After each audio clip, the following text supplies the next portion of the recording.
Welcome to Ballot Battleground, Nevada. I'm your host, Ben Marjat, a reporter at KRNV News 4 in Reno. I'm passionate about making politics in this critical battleground state more digestible to the average voter and pushing past the talking points to press politicians for answers. On this show, we take deep dives into the people, ideas, and debates shaping Silver State politics. The calendar now says November, and that means we're just 4 days out. Maybe less by the time you listen to this. Most of the early vote numbers are in. Almost half of registered Nevadans have already voted, and this will likely be our final podcast before Election Day 2024.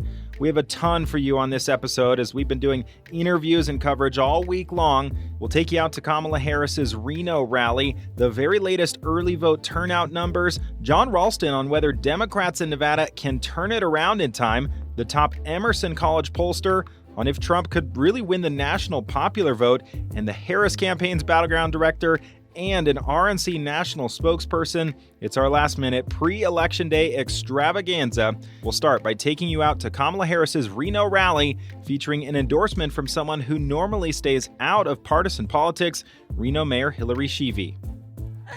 All right, so, wow, it's Halloween, right? How many of you are wearing costumes? Oh, you are? Yeah, look, she's wearing a costume right there. I love it. You know what's scary? You know, Halloween's a scary time, but what's scarier? Donald Trump is our next president.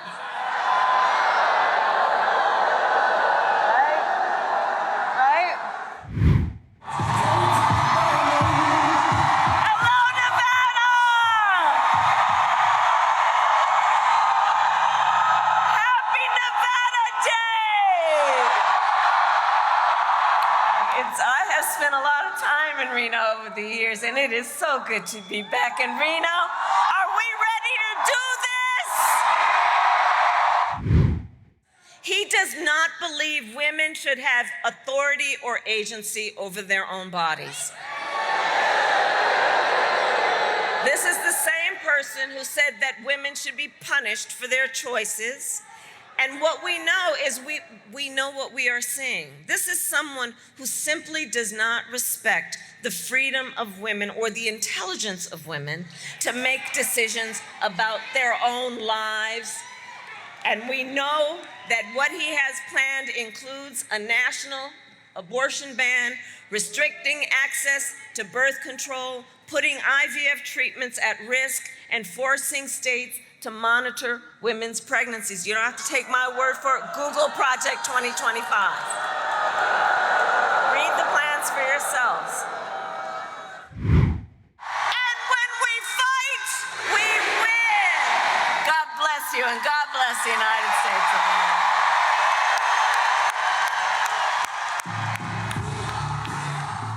That was Harris's first Northern Nevada rally of this cycle, and likely the last visit from a presidential or vice presidential candidate. It comes as early voting has ramped up quite a bit in this second week of early voting. Let's take you out to the polls in Washoe County. As of Friday morning, 47.1% of all registered Nevadans have voted. That's over 930,000 people. That figure includes 314,000 registered Democrats, 362,000 registered Republicans, and 254,000 nonpartisans and third-party members. At last check, Republicans still lead by about 47,000 votes, or 5%. How long has it been since the GOP has done this? Does it mean they will prevail on Election Day, or is there time for Democrats to turn it around? We brought in the person who tracks the early vote numbers like no one else, a friend of the show, the CEO of the Nevada Independent, Jon Ralston.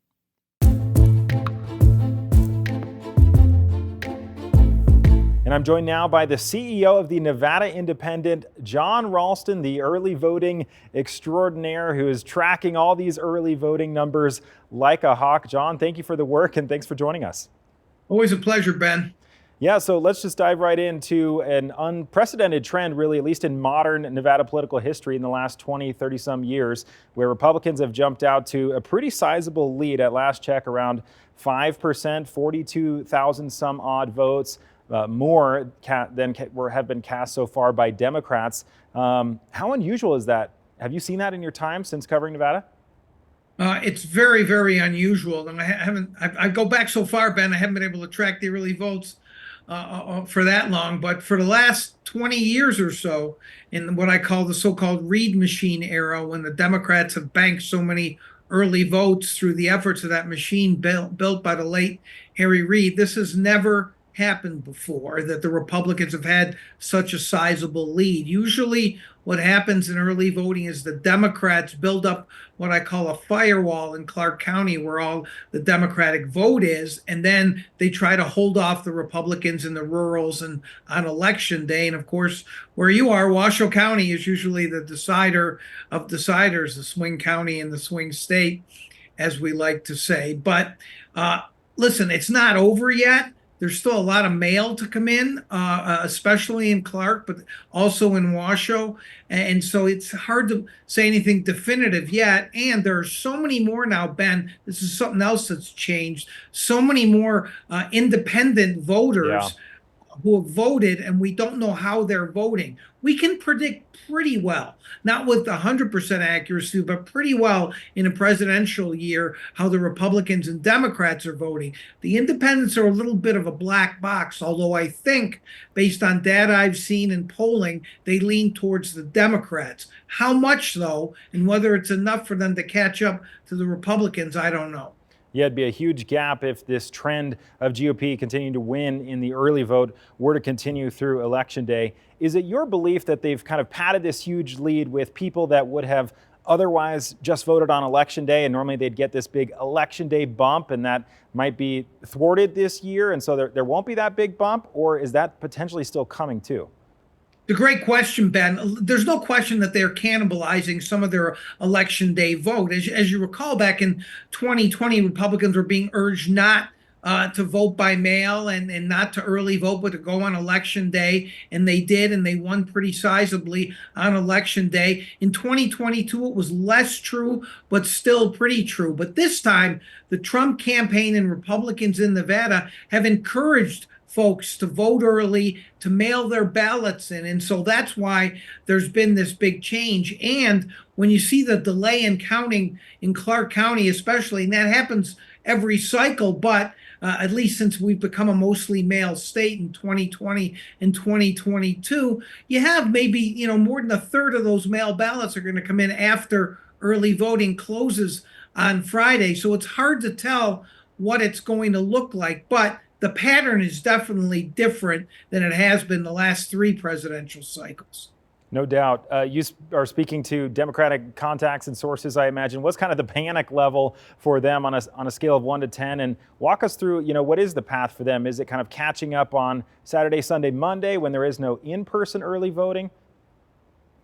So I guess the panic level depends on which Democrat you talk to. I think it ranges from outright panic to be calm, everything's okay, and not the be calm while everything's going wrong kind of scene. I think that they actually believe that they can still make a comeback. And if history is a guide, there are still a lot of mail ballots that come in, especially in Clark County. And they believe also, Ben, that these independents are going to swing their way, that's what the data shows them, that's what polling shows them.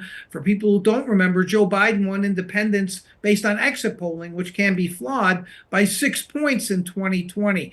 If the Democrats win independents by 6 points and they get their mail ballots in, you and I are going to be up late on Tuesday night, and we're going to be probably still not sure, even after Tuesday night, who won Nevada. But the Republicans are in the driver's seat right now in the same way that Democrats are usually in the driver's seat.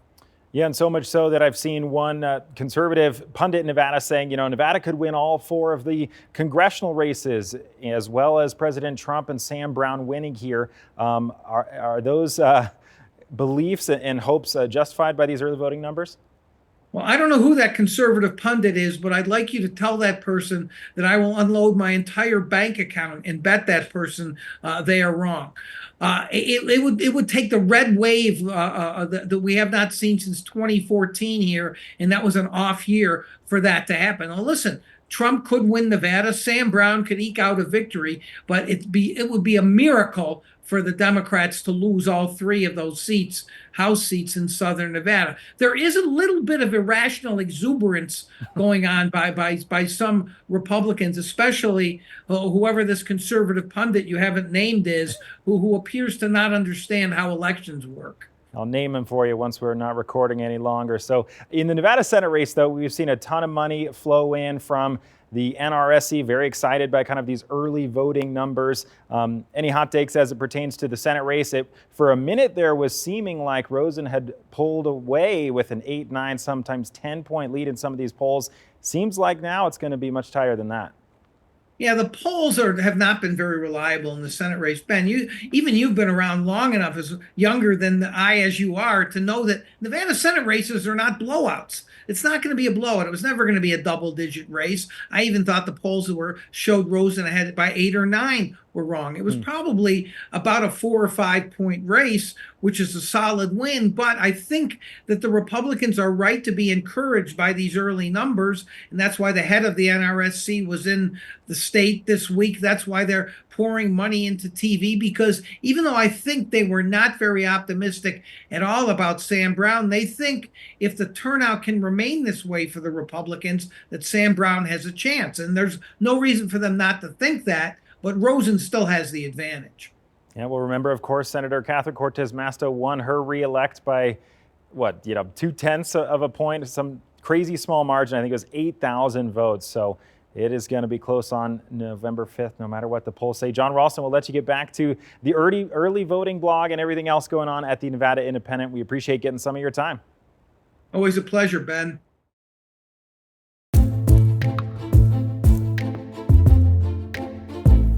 Next up, we had the privilege of talking to the director of one of the nation's best polling outfits, Emerson College.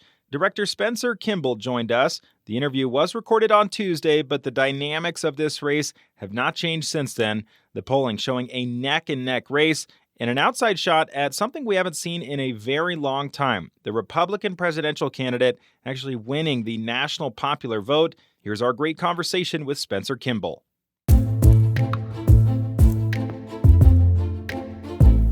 We're now joined by Spencer Kimball, the associate professor and director of Emerson College polling, one of the nation's top pollsters and a very busy man, presumably this time of year. Spencer, thank you so much for making time for us. Thanks for having me, as always. Yeah, let's chat quickly about Emerson College's last poll that came out within the last week or two. Just like we had the Siena College director on yesterday, their poll showed it tied. Your poll with Emerson College also showing the Kamala Harris-Donald Trump race tied. What else did that poll reveal? Well, as we take a look at those numbers, not just from this poll, but over the course of the campaign, you see a tightening of that race where Harris had a larger lead, and now we've seen it kind of cut back on that national scale to an even race. And what's driving it primarily is male voters.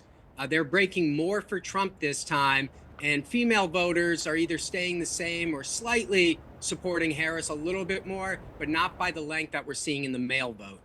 Interesting. Is it easy to tell through the polling if that has anything to do with Trump's kind of media blitz on all these manosphere, so to speak, podcasts that appeal to younger men? You know, he's gone on a number of different shows. Has that kind of made a difference with these demographic groups? Well, I'm not sure what came first, the chicken or the egg, but it's very clear that those male voters are aligning with Trump. And it's not just white male voters, it's across all gender, all races.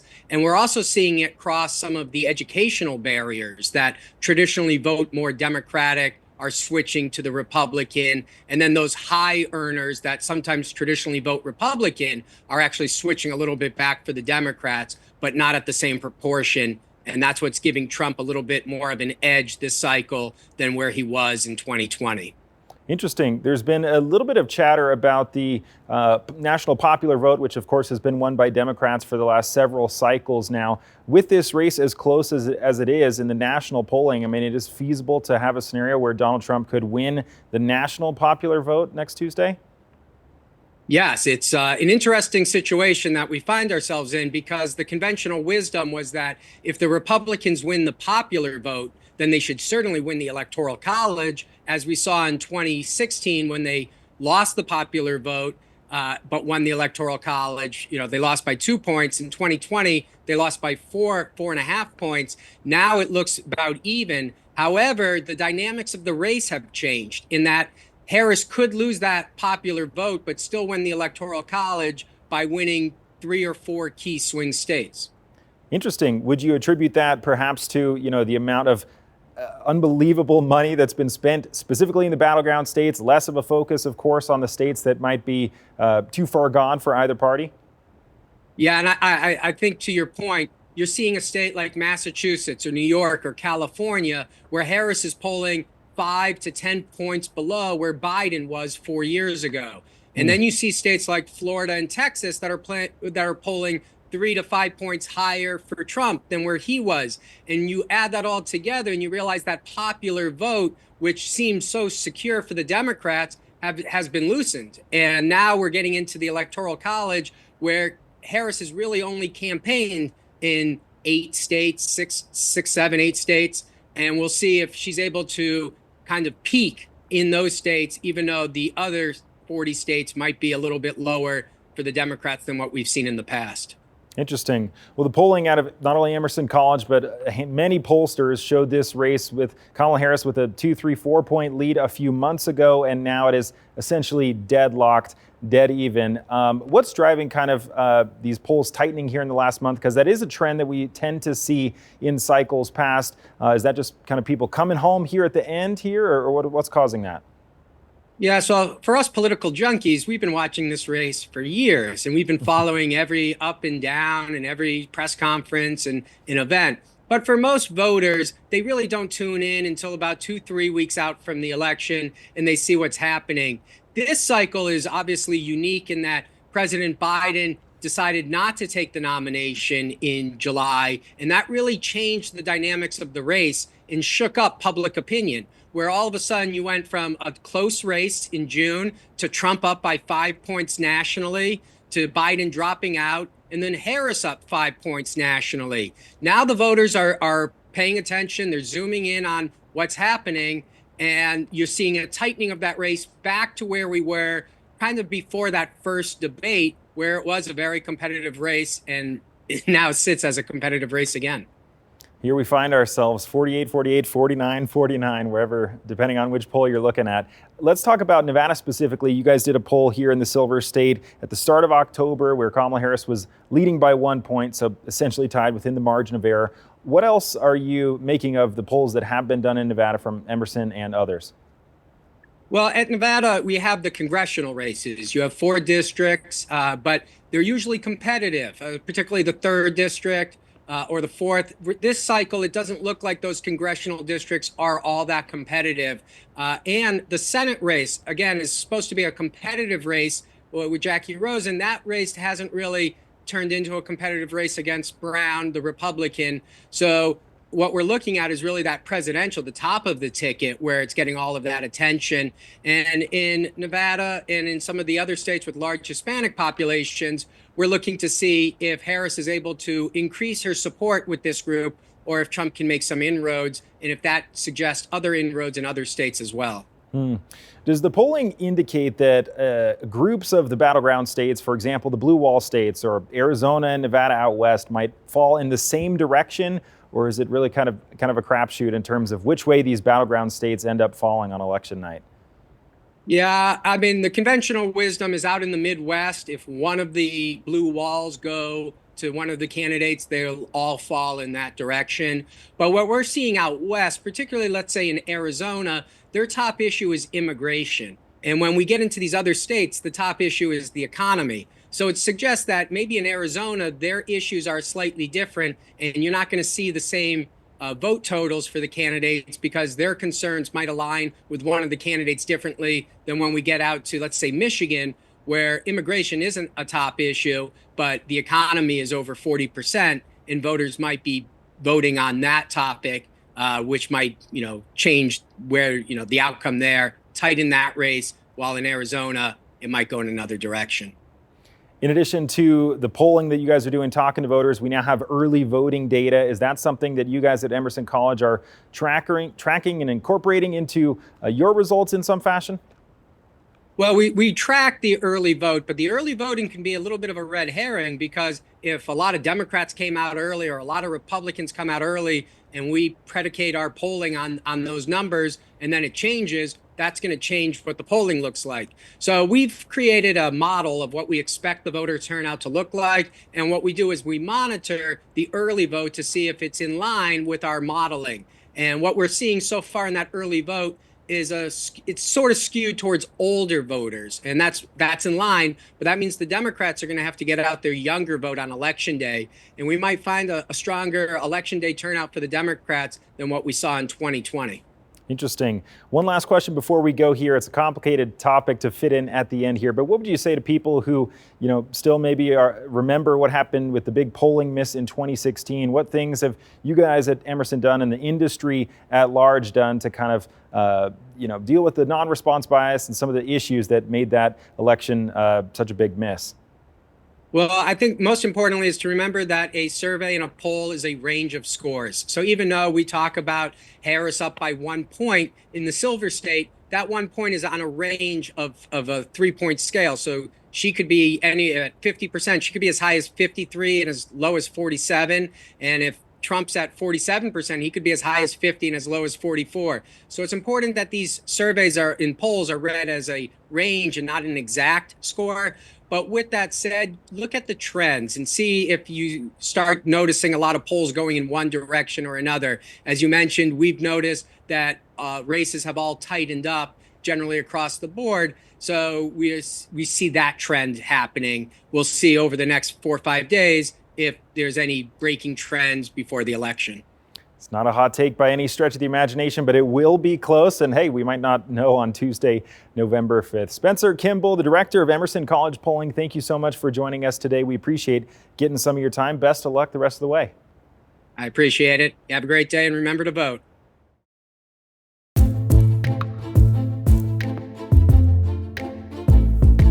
On Wednesday, we caught up with Dan Kanninen, the Battleground State's director for the Kamala Harris campaign. It was the night after her closing argument speech in Washington, D.C. at the Ellipse. That's where Trump gave that now infamous speech on January 6th. We asked him what he wanted voters to get from that last major speech, plus reaction to Joe Biden's garbage comments, and if those reflect Harris's views or not.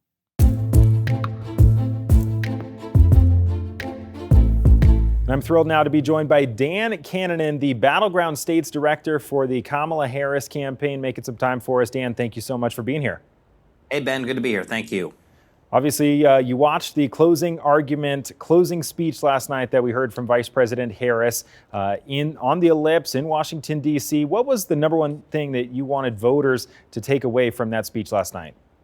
I think she did so well last night, Ben. I mean, 75,000 folks on the Mall watching her speak from the same spot Donald Trump spoke at on January 6th. But this time you heard a message that was an invitation to all Americans and talking about issues that really resonate and matter to all Americans. Lowering taxes for the middle class, the first ever ban on price gouging for things like groceries, going after rent hikes from corporate renters and reducing the price of housing and making homeownership more realistic, protecting reproductive freedoms, and the right to choose for women. These are issues that don't just resonate with Democrats, Ben. I think they resonate across the political spectrum. And this campaign and this candidate, I think with this speech, in that spot, with that enthusiastic crowd, was sending a message to all Americans, Democrat, Republican, Independents. There's a place for you in this party and with this candidate to move our country forward and have a new way forward for this country.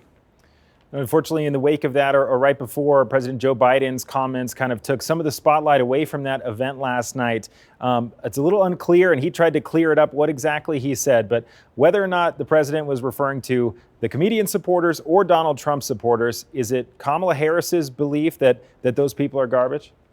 Of course not, Ben. I think she would say, and she has said this, she said this really clearly, on the Bret Baier interview on Fox News, where she went on recently and spent some time taking heat from Bret Baier, I think quite well. But he tried to put her in a trap on this stuff, and she said the same thing. She would never denigrate Americans or voters. That's not her style. That's not her approach. That's not her politics. And last night you saw that. This was, as I said before, an invitation to all Americans to join the campaign that is rooted in the issues that matter to people, in moving this country forward and stopping with rhetoric that's divisive, dangerous, or violent, and focusing us on how we can work together to improve people's lives. That's what people care about in their elections, and that they want from their leaders, someone that will focus on making their lives better, which is why she's got a to-do list, Ben, and Donald Trump has an enemies list. It's a stark contrast. You're running the operation in the 6 or 7 battleground states here in this election. Is there any one or a few of those battleground states that you're feeling more optimistic, more confident about, especially now that we're getting some data in the form of early vote turnout numbers? Yeah, well, I mean, Nevada is one of those 7, obviously. And I think Nevada, like the other 6 battleground states out there where we're really competing most heavily, is basically tied. And this race has been a very tight race the entire time. We've expected a tight race this entire time. We've got more than 150 staff in Nevada, 14 offices. We've knocked on over 112,000 doors in Nevada alone this last weekend alone. So we're talking to all those voters to mobilize them, to persuade them, to help them with their mail-in ballots, to have staff on hand to cure ballots when that's necessary and appropriate. And that's all designed to have a campaign operation that can win a close race, because we do think, to answer your question, that we see close races across these 7 battlegrounds. We have a number of paths to victory, but we have a lot of urgency to get people motivated, to get them on the doors, and to take that action that at this stage of the race, while people are currently voting, and more will vote still, we can really affect the outcome in what is a very, very close election in Nevada and elsewhere. Surely the campaign's data people are tracking all the early vote numbers very closely. Republicans here in the Silver State have jumped out to a 40,000 or so early vote turnout lead. Is that something that's concerning to the campaign, or are you guys seeing other signs that things might start to turn around here in the next few days? We're largely seeing that the Republicans who are voting early are election day voters just voting in early vote this time around. In other words, there are people that would have for sure voted on election day, and whether they vote now or later is sort of immaterial. The question really is, how are you doing with your sporadic voters who don't always vote on election day or vote at all, and getting them to the polls, which is what that campaign operation I talked about is designed to do. And then secondly, it's how are you doing with the nonpartisan voters, the non-affiliated voters with a party, those MPAs. And we think those voters are really strongly inclined to vote for Kamala Harris, and they're voting in pretty good numbers so far. So I feel good about the nonpartisan affiliate vote. I feel good about the fact that we have ground operation pushing people to presently vote, return their mail-in ballot, early vote, or get out there on election day. But it's a very close race, and at this point, I think the outcome is still very much in doubt in Nevada, as across the other battlegrounds. The urgency is being felt on the ground. I don't see any evidence that the Republicans have some lead in early voting that's material, because, again, it's election day voters just voting earlier. Interesting. Kamala Harris is going to be in the biggest little city here in Reno tomorrow, as well as Las Vegas, making this kind of final push, or maybe final push through the western battleground states, going to Arizona as well, I believe. What do you want Northern Nevada voters here to hear from her tomorrow in that event? It's her first trip here, especially if they haven't heard from her, at least in person, just yet. Last night she said this pretty clearly at the beginning of her speech, Ben, that people still don't really know everything about her. She's not been at the top of the ticket for that long. It was June 21. She became, the standard bearer for the party. And I think it's important for her to have this moment with voters to really express her vision directly to folks in Reno, and then again in Vegas. And the vision for the country, again, I think lines up with what Americans want and need right now. I know in Nevada, and she knows in Nevada, housing costs in particular are a real issue. And the fact that she has a plan, Donald Trump does not. She has a plan to reduce housing costs, to make it more affordable, to crack at corporate renters who have inappropriate rent hikes on residents, and to have again the first ever law to go make corporate price gouging illegal on things like groceries. That's a day one priority for her. I think Nevadans need to understand that's her priority, that she will tackle that and she will get those things done. And then the other thing I want folks to understand, and she wants folks to understand, obviously, is that Donald Trump is the architect, and has been the architect of the destruction of Roe v. Wade, and that he and the MAGA wing of that party would absolutely push for a national abortion ban. There is a real threat to the rights and freedoms of women on healthcare decisions, on bodily autonomy, on reproductive freedoms in general. And that contrast and that threat needs to be made understood to voters. I think she'll do that tonight in Reno. later this week and again in Las Vegas. All right, Dan Kanninen, the Harris campaign's Battleground States Director. Dan, thank you so much for being with us. We appreciate it. Thanks, Ben. Good to see you.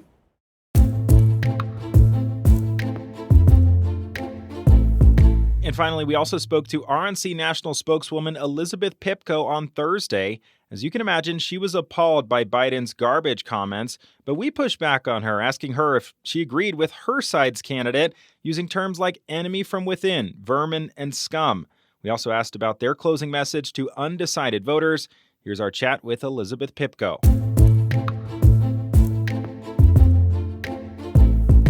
And Elizabeth Pipko, the RNC national spokesperson, now joining us from Florida. Elizabeth, thank you so much for making some time for us. We appreciate it.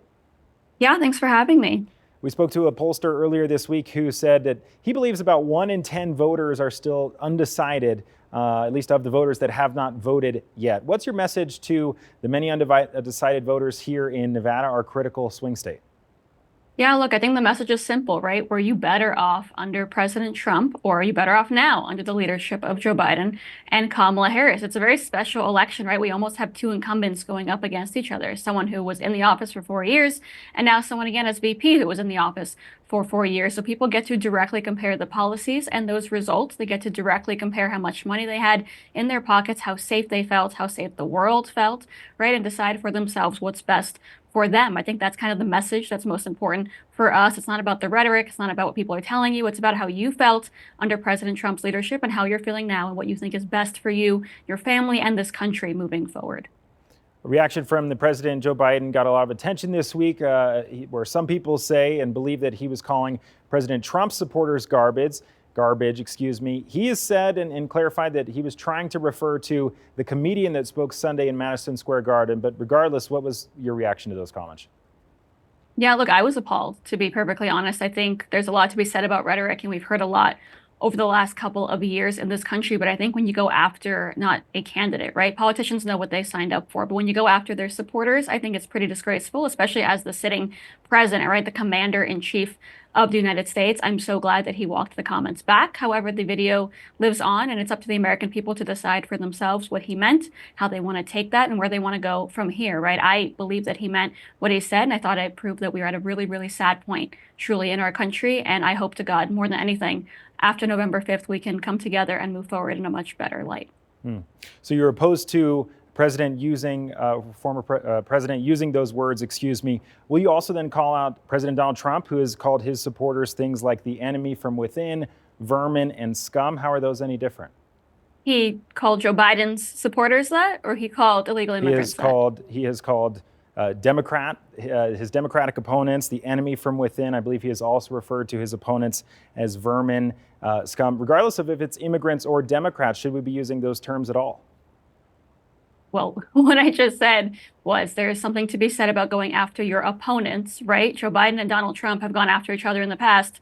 President Trump has been called Hitler since 2015, but I've never heard someone go after someone else's supporters, right? That's a much bigger problem, I think, calling out millions of Americans and not just your political opponents. The political opponents is the enemy from within common. That is who he is referring to as his political opponents. So that's okay? He was referring to millions of Americans as the enemy from within? It was unclear who exactly he was referring to. It wasn't unclear. He's talking about the media and those trying to take down this country. He never said Joe Biden supporters ever in his life. Okay. Vermin and scum, though, whether it's opponents, supporters, immigrants, those terms are acceptable? Look, I don't love those terms. I hate where we are right now, right? And I say that from my heart. I'm a daughter of 2 immigrants from to this country. I love America, and I hate the point that we have reached right here. But if people did not start calling Donald Trump Hitler 9 years ago, we would not be here right now. So will you call on former President Trump to stop using the words vermin and scum to describe his opponents? I call on everyone to try to do what they think is best for the future of this country. All righty. Former President Trump will be in Nevada today. He's down in southern Nevada for a rally at 3:30 today. What do you hope and want Nevadans to hear from that rally?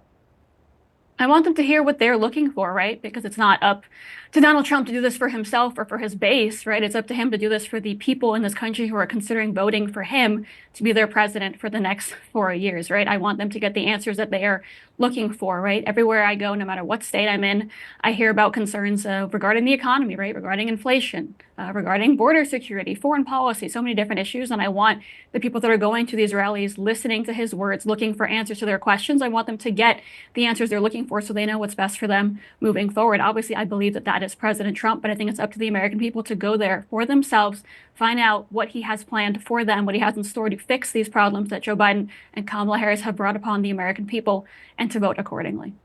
Elizabeth Pipko, the RNC national spokesperson, thank you for joining us today. We appreciate it. Best of luck. Thanks for having me.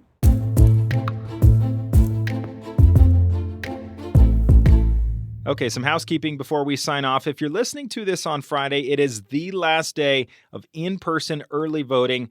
I know you all have voted yet, but if you haven't, or someone in your life hasn't, we have links to all the early voting sites in the Silver State in the show notes. And if you want to mail in your ballot, you can do so up until Election Day. It just has to be postmarked by Tuesday. Of course, you can always drop it off at any of the polling places on Friday or on Election Day. And of course, you can vote, in person on Election Day, just like me. Our next podcast should be Wednesday morning, when we'll know a heck of a lot more than we do right now. Until then, for all the latest election information, follow me on X. My handle is just @BenMarjat. You should also follow KRNV News 4 on Facebook and X as well. And we've been putting a ton of election videos on YouTube, so follow our account on YouTube also. All right, go vote if you haven't already. Follow us on social media for the latest through Tuesday and beyond. We'll be back in your feed on Wednesday. We'll see you on the other side.